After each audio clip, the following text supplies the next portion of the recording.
서울36중학교 학생 여러분, 안녕하세요. 벌써 거꾸로 생각하면 좋은 것들 마지막 날입니다. 마지막 날 강의까지 따라와준 친구들에게 모두 감사드립니다. 오늘 마지막 시간도 호빵맨 목사님과 함께 출발해 보겠습니다.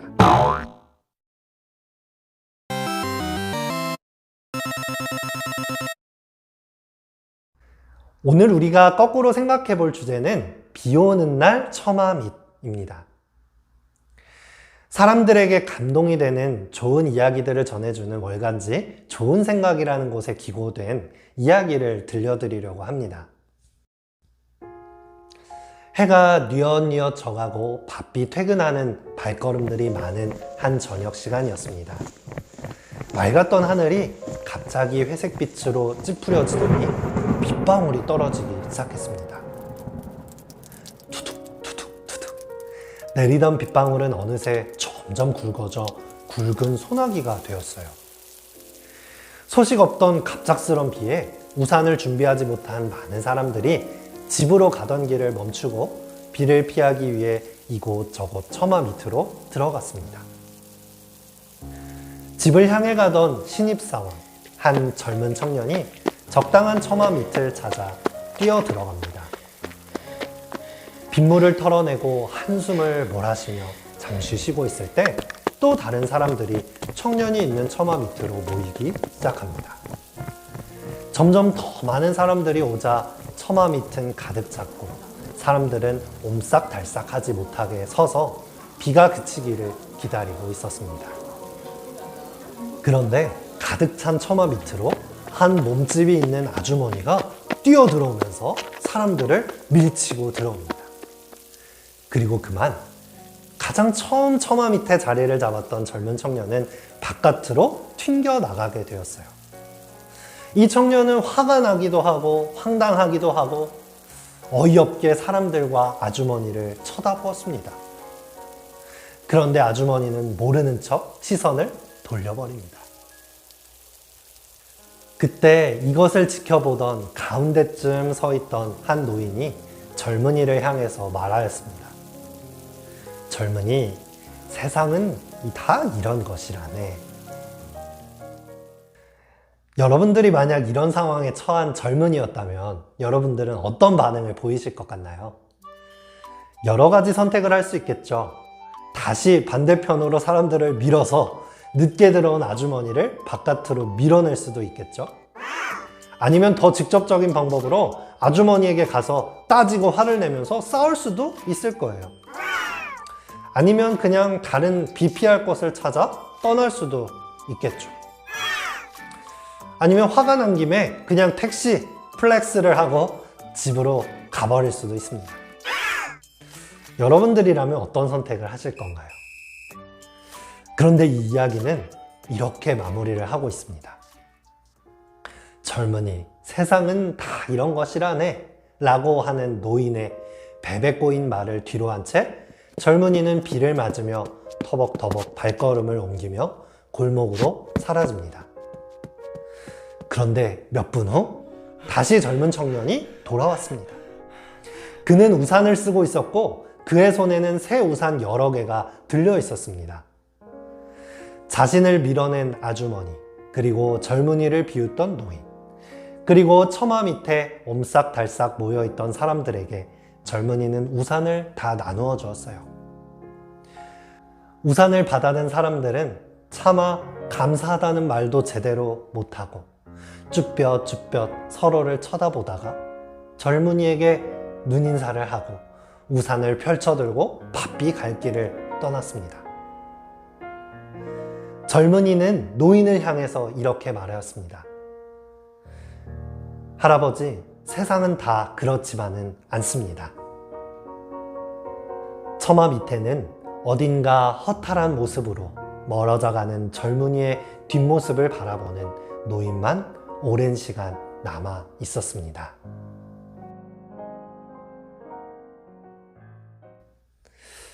여러분, 이 젊은 청년 너무 멋있지 않나요? 이런 상황 속에서 이런 선택을 할 수 있는 사람, 정말 멋있는 사람인 것 같습니다. 우리도 이런 사람이 되었으면 좋겠습니다. 우리는 항상 많은 선택의 기로에 맞닥뜨려 서 있습니다. 그런데 내가 선택을 내리는 것 같지만 때로 우리가 마주한 상황, 그 상황 자체가 내 선택을 좌지우지할 때가 많습니다. 내가 마주한 상황에 내 감정이 다 휩쓸려서 감정에 치우친 선택을 하기도 하고요. 평소 내 생각과 가치대로 행동하지 못하고 대다수의 의견에 파묻혀 그냥 대세를 따라 결정에 묻어가 버리기도 합니다. 우리가 처한 상황에는 나의 결정을 구속하는 힘이 있습니다. 우리는 그 힘을 인식해야 합니다. 어떤 상황이라도 나의 생각과 가치대로 행동할 수 있는 결정력을 키워야 합니다. 우리가 마주한 상황들이 얼마나 큰 힘을 가지고 있는지, 그 상황이 만들어내는 힘에 대한 모습을 볼 수 있는 한 실험 영상을 준비하였습니다. 우리 함께 보시죠. Stop. Pay attention. Take a look at this crowded waiting room. These people may appear to be waiting for the eye doctor, but they're actually waiting for the first test subject in our hidden camera experiment. And here she is, right on time for her 12 o'clock appointment. Hi, how are you doing? This woman thinks she's here for a free eye exam. Have you been here before? No, it's my first time. What she doesn't know is that everyone else in this room is working for us. They'll be with you in just a couple minutes. Today we're running an experiment on social conformity, and the test starts now.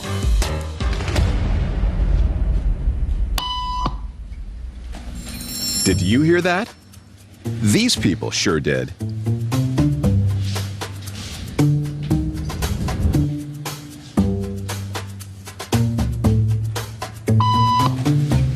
It doesn't take long for our test subject to notice a pattern.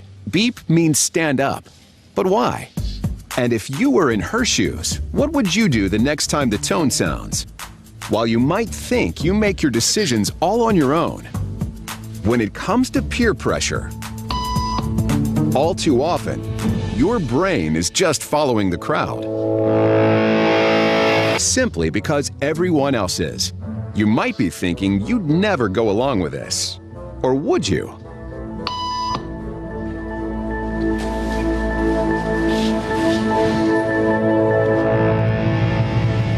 After just 3 beeps, and without knowing why she's doing it, this woman is now conforming perfectly to the group.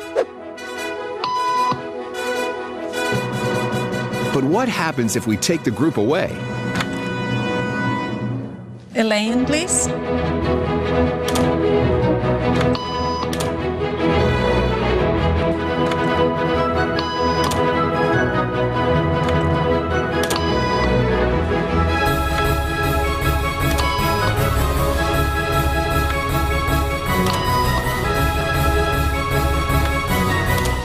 Okay, now she's alone. The crowd is gone and nobody is watching her, except our hidden cameras. What do you think she'll do?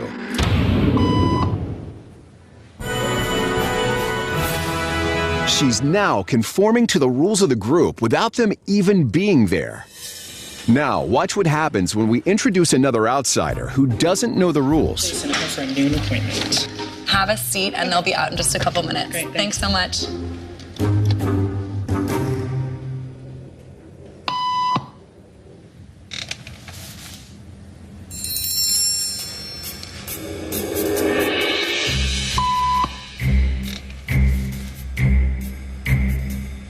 Why are you standing? Everybody was doing it, so I thought I was supposed to. Think she'll teach the new guy what to do?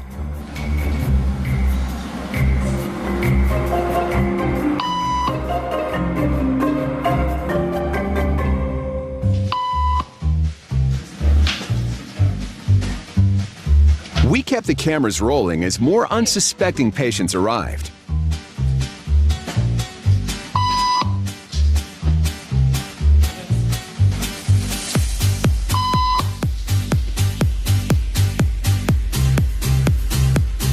And slowly but surely, what began as a random rule for this woman has now become the social norm for everyone in this waiting room.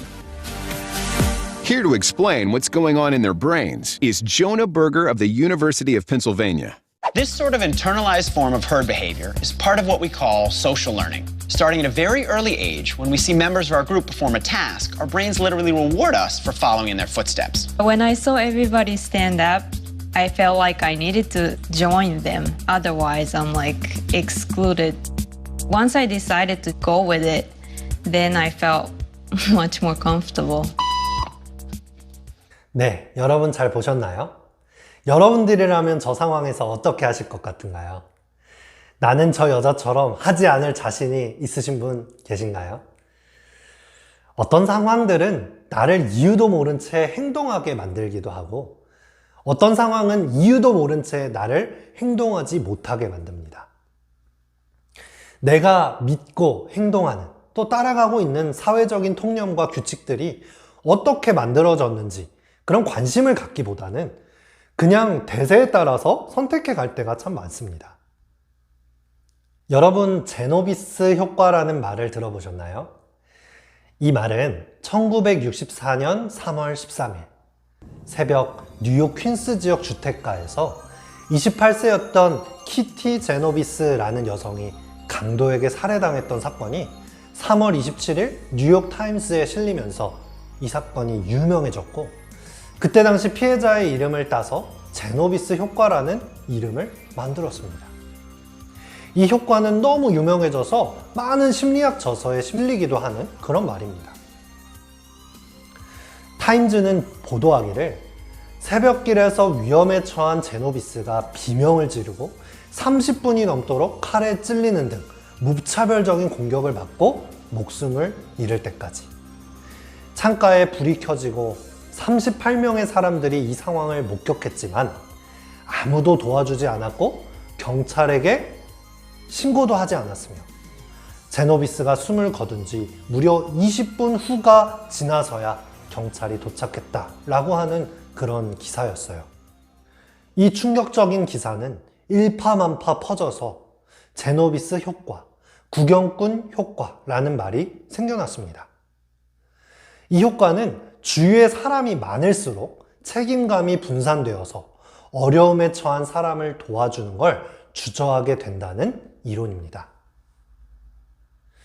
기사를 접했던 많은 사람들이 살인을 한 이 범인보다도 목격을 하고도 창문 너머로 그냥 TV쇼를 보듯 그 모든 상황이 끝날 때까지 지켜보기만 한 목격자들에게 아주 큰 분노를 표현했습니다. 그리고 많은 사람들이 이런 상황이 왔을 때 구경꾼이나 방관자가 되지 말아야겠다 하는 경각심도 가져다 주었습니다. 여러분도 이런 상황에 처하면 어떤 선택을 하실 건가요?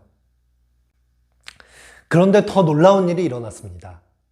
이후로부터 무려 40여 년이 지난 2004년에 이 기사를 보도했던 로젠탈이라는 기자는 자신이 보도했던 내용이 이렇게 전 세계적으로 영향을 끼쳤다는 것이 뿌듯하긴 하지만 사실 이렇게 비인간적으로 묘사된 38명의 목격자는 없었다라는 인터뷰를 하게 됩니다. 이것을 본 제노비스의 동생은 누나의 이 왜곡된 죽음을 해결해주기 위해서 무려 12년간이나 추적을 했고 2016년 이 기사는 거짓된 오보였다는 것을 밝혔습니다. 사실 목격자는 38명이 아니라 6명에 불과했고 이 중 2명은 적극적으로 경찰에 신고하였으며 심지어는 제노비스가 비록 목숨을 잃긴 했지만 소피아라고 하는 여성은 뛰어내려와서 그녀를 끌어안고 그 곁을 지켜주기까지 했다고 합니다.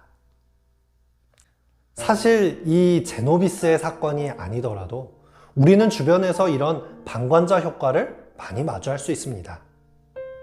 여러 상황 논리에 눌려서 제대로 행동하지 못할 때가 많이 있습니다. 그런데 이제 이 제노비스의 죽음은 우리에게 더 큰 교훈을 주는 것 같아요. 사람들 모두가 방관자가 될 때 누군가는 뛰어내려와 칼에 찔려 죽어가는 이의 위로가 돼주고 함께 있어줄 수 있는 위험을 무릅쓰는 한 사람이 될 수 있다는 것을 우리에게 보여줍니다. 여러분, 우리는 이런 상황을 이겨내는 한 사람이 되었으면 좋겠습니다. 하나님께서는 여러분이 상황을 뛰어넘는 그 한 사람이 되기를 바라십니다. 한 말씀을 소개해 드릴게요. 신명기 32장 11절에는 이런 말씀이 있습니다. 마치 독수리가 자기의 보금자리를 어지럽게 하며 자기의 새끼 위에 너풀거리며 그의 날개를 펴서 새끼를 받으며 그의 날개 위에서 그것을 엎는 것 같이 여호와께서 그를 인도하셨고. 이 말씀이 어떤 말씀인가요? 하나님께서 우리의 삶을 인도하실 때 마치 독수리와 같이 우리를 인도하시고 양육하신다는 말씀입니다. 독수리가 왜 자기의 보금자리를 어지럽게 할까요?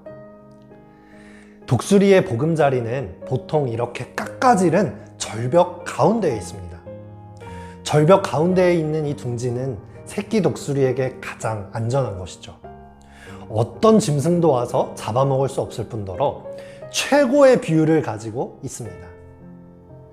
이곳에서 새끼 독수리는 어미가 물어다 주는 최고의 음식을 받아 먹으면서 자라납니다. 그런데 어느 날 갑자기 오늘 읽었던 말씀처럼 어미 독수리가 둥지를 어지럽게 합니다. 깃털로 포근하게 쌓여있던 둥지에 나뭇가지와 가시를 물어다 놓고 날개를 펼쳐서 둥지 위에서 펄럭펄럭 거립니다. 독수리 날개가 거의 2m라고 합니다. 새끼가 어떨까요? 절벽 사이에서 안전했고 최고의 뷰를 가져다 준 이 둥지는 이제 새끼에게 더 이상 편안한 곳이 아니라 전혀 어디로 갈 곳이 없는 위험천만한 곳이 된 것입니다. 독수리는 여러분들이 잘 아시는 대로 새들의 왕이죠. 독수리가 왜 새들의 왕일까요? 태풍이 오거나 날씨가 좋지 않을 때면 사람들보다 동물들이 더 잘 안다고 하잖아요. 태풍이 올 때 보통 동물들은 그 태풍을 피해 반대로 도망갑니다. 그런데 독수리는 어떻게 하는지 아세요? 태풍 위까지 날아오릅니다. 태풍에 영향이 없는 성층권 높이까지 날아올라서 태풍을 아래로 쫙 내려다보면서 날아다닌다고 합니다. 새들의 왕답죠? 자, 어미 독수리가 새끼 독수리 위에서 날개를 펄럭펄럭 거릴 때에 아기 독수리는 어떻게 할 방법이 없이 결국엔 둥지 밖으로 떨어집니다. 슈, 절벽 아래로 떨어지는 것입니다. 그런데 이 새끼 독수리가 바닥에 닿기 전에 어미 독수리가 어떻게 할까요? 재빨리 날아와서 그 새끼를 받아냅니다. 그리고 어떻게 해요? 위로 올라갑니다. 쭉 올라가서 성층권까지 올라가는 거예요. 그리고 또 떨어뜨립니다. 또 받습니다. 또 올라갑니다. 또 떨어뜨립니다. 그리고 또 내려와서 또 받습니다.